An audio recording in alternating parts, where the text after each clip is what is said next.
बिस्मिल्लाहिर्रहमानिर्रहीम। ख़ातिन हज़रात, मैं अख्तर अब्बास और आप सबको मेरा सलाम पहुँचे। आज हम हाजरा के सवाल से आगाज़ कर रहे हैं और हाजरा कहती हैं कि बॉडी लैंग्वेज पे कब कोर्स बनाएंगे। खुदा के बंदो, इतना मोटा मोटा लिखा हुआ आता होता है कि बॉडी लैंग्वेज पे कोर्स बन चुका है, ये कई माह पहले से ऑन एयर जा चुका है, कोर्स जारी है। अभी मेरा ख्याल तीसरा या चौथा बैच है उसका। तो जिन लोगों को बॉडी लैंग्वेज का कोर्स करना है और इस बात को समझना है कि वो कम लफ्ज़ों से कैसे ज़्यादा अपनी बात को ज़्यादा मौसर अंदाज में, ज़्यादा इफेक्टिव अंदाज में दूसरों तक पहुंचाएं और दूसरे उनकी बात को वज़न दें, उन्हें ये कोर्स ज़रूर करना चाहिए और जल्दी करना चाहिए। ये कोर्स टीनेजर को भी करवाना चाहिए और इनसे बड़े बच्चों को भी करवाना चाहिए। पर ये समझदार ख़वातीन हैं, इनको भी पता चलना चाहिए कि ये जो मोहब्बत से आपकी आंखें मूव करती हैं, आई बॉल मूव करते हैं, इनका मतलब क्या होता है। ये जो आप दांत पीसती हैं, ये जो माथे पे बल डालती हैं और ये जो आपके हाथ हिलते हैं, ये जो पाँव हिलते हैं और ये जो देखकर आप आंखें चार नहीं करती बल्कि दो चार करती हैं, साइड पे करती हैं, इन सब के मतलब क्या है। ये कोर्स बहुत मज़े का है, प्रैक्टिकल है, ये किताबी नहीं है, इट्स वेरी प्रैक्टिकल। जो मैंने बहुत सालों से लोगों को अफेक्टिवली करते देखा, इट्स ऑल अबाउट दैट। सो आपको मज़ा आएगा ये कोर्स करते हुए, सीखते हुए। पर ये उनके लिए है जो सीखना चाहते हैं। जो सीखे सिखाएं उनके लिए बिल्कुल नहीं है। वो तो घर में सुकून से बैठें, ना उन्हें कोई काम करना चाहिए, ना सीखना चाहिए, ना आगे बढ़ना चाहिए, रोना चाहिए, लोगों पे तनकीद करनी चाहिए। दुनिया का सबसे आसान काम है और उसके बाद लंबी तान के सो जाना चाहिए, ताकि फिर अब लोग उनके बारे में बातें करें और लोग उनको बुरा भला कहें। लोगों को भी तो ये मौका देना चाहिए ना, ताकि आपकी शान में ज़रा मोटी मोटी वो गुस्ताखियाँ करें। अलीज़े ने कहा कि सर, मैंने पूछना था कि यूनिवर्सिटी के शुरू में एक लड़कियों को कैसा एटीट्यूड होना चाहिए। मेरे बच्चे, ऐसा हो जाना चाहिए कि हर बंदा आपको खा जाए। अल्लाह माफ़ करे, सड़क पे चलने से पहले कैसा एटीट्यूड होना चाहिए कि जो दाएं से आए वो भी आपको कुचल के चली जाए और जो बाएं से आए वो भी आपको टक्कर मार के चली जाए और आप रोती फिरो कभी इधर कभी उधर। ज़िंदगी में जब हम यूनिवर्सिटी पहुँचते हैं तो तब तक हम 20-22 साल तो गुजार चुके होते हैं। तो इतनी देर में भी अगर हमको समझ नहीं आता हाउ टू मेक डिस्टेंस, ये जो मोटरवे पे जाते हैं ना 120 से 140 की स्पीड पे, तो हमेशा इस बात का ख्याल रखते हैं टू मेक द डिस्टेंस। क्योंकि जो ही आप डिस्टेंस मेंटेन नहीं करते, अगले ने ब्रेक लगाई और आपका ठक करके टक्कर हुई, दोनों बर्बाद होते हैं, दोनों तबाह होते हैं। यूनिवर्सिटी के एटीट्यूड में क्या होना चाहिए? अब वहाँ वैसे गए किस लिए? सैर सपाटा करने या बिल्डिंगें देखने, जैसे लोग लाहौर देखने आते थे, दुबई चलो वाला एक मामला होता था। पापा, यूनिवर्सिटी गए हो, डिग्री मुकम्मल करनी है। यूनिवर्सिटी गए हो, इल्म हासिल करना है। यूनिवर्सिटी गए हो, डिग्री उसी वक्त में मुकर्रर करके जॉब लेनी है। या डिग्री लेने नहीं गए, आप रिश्ता करवाने गए हो, ओके फाइन, बी क्लियर कि मुझे यहाँ रिश्ता चाहिए। तो फिर रिश्ते के लिए बंदा देखता है, तो भी रिश्ते के लिए क्लास फेलो मौजू नहीं है। क्लास फेलो आपका कभी अच्छा मियाँ नहीं बन सकता। वो तो खुद बेचारा अगले 10 साल उसने स्ट्रगलर बनना है। तो जो स्ट्रगलर होगा वो ना तो मैच्योर होता है और ना ही आपका ख्याल कर सकता है। वो बहुत जल्दी चिढ़ जाता है और जितनी आपको गुस्सा आता है उससे डबल उसको आता है। ऐसे लोग हमेशा, वो एक होती थी चिड़ चिड़, जैसे ये शुरली पटाखे होते हैं ना, तो उसको पता नहीं ऐसे करते होते, उसमें चिड़ की आवाज़ें आती थी। तो जितनी लड़कियां और लड़के एटीट्यूड का ख्याल नहीं रखते, उनकी ज़िंदगी में हमेशा चिड़चिड़ होती रहती है। शुरू के 2-4 दिन बहुत अच्छे होते हैं। टीचर से डिस्टेंस, कभी मेल टीचर जिसकी इज़्ज़त तो हो, मुकाम भी हो, मर्तबा भी हो, पर शोहरत अच्छी ना हो, कभी ज़िंदगी में गलती से भी उसके कमरे में अकेले मत जाइए। ये आपका सीखने वाली चीज़ है।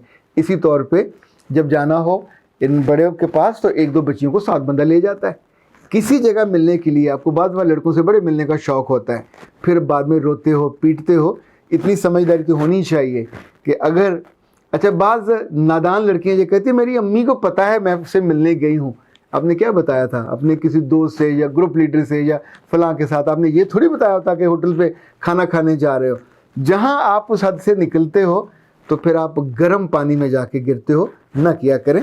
समान इकरा ने कहा, मेरे शौहर बहुत जलील करते हैं, लड़कियों के पीछे लगे रहते हैं, अगर रोकती हूँ तो मुझसे लड़ते हैं, तलाक की धमकी देते हैं, मैं धमकियाँ सुन कर तंग आ गई हूँ। समान इकरा, मेरे बच्चे, आई डोंट नो आपकी उम्र क्या है, आपके बच्चे कितने हैं। 2-3 बातें आपने लिखी हैं, हर जुमले के अंदर उसका जवाब है। आपने कहा मेरे शौहर बहुत जलील करते हैं। आपके शौहर ने जलील करने की कोई डिग्री नहीं ली हुई, ना उसने ट्रेनिंग ली हुई है।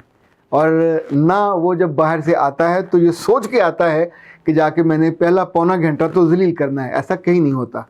پر آپ ذلیل ہونے کا موقع دیتے ہو. انفیکٹ اس موقع کو جتنا منیمائز کر سکو, جس بات پہ ڈانٹ پڑتی ہے اس کو کرنا بند کر دو. آپ کے سالن میں جب بھی مرچ زیادہ ہوگی تو ڈانٹ پڑے گی, نمک زیادہ ہوگا تو ڈانٹ پڑے گی, جب بھی میاں کے آگے بولو گے تو ڈانٹ پڑے گی, جب بھی میاں کی ٹو لگاؤ گے تو ڈانٹنی پڑے گی, دبکا بھی پڑے گا. انفیکٹ وہ سارے کام جو نہیں کرنے والے جب آپ کرتے ہو تو ڈانٹ پڑتی ہے. آپ کو ویسے کس حکیم نے کہا کہ میاں کے پیچھا کرو, اور ان لڑکیوں پہ جن کے پیچھے وہ پھرتا ہے, یار اس کو ذلیل ہو لینے دو, وہاں ہو لینے دو, ان پہ خرچہ بھی کرے گا, وقت بھی ضائع کرے گا, بالآخر جھوٹا پڑھ کے واپس آپ کے پاس ہی آئے گا. پر آپ نے تو خود طے کیا ہوتا کہ آپ نے خوار ہونا ہے, اسے ڈانٹ کھانی ہے.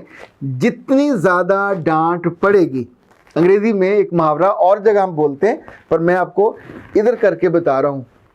انگریزی میں کہتے ہیں don't collect failures, in fact it ruins your personality. یعنی اگر فیلور کو آپ جمع کرتے جاؤ گے تو آپ کی پرسنالٹی برباد ہو جاتی ہے. جیسے آپ زیادہ بےعزتی کرواتے ہو تو اتنی ہی آپ کی پرسنالٹی برباد ہوتی ہے. بےعزتی کروا کے انسان بےعزتا ہو جاتا ہے. عزت کے لیے جیا کرو, عزت کروانے کے لیے, عزت کرنے کے لیے, عزت کو اوڑھنے کے لیے, عزت کو بچھونے کے طور پہ استعمال کرنے کے لیے.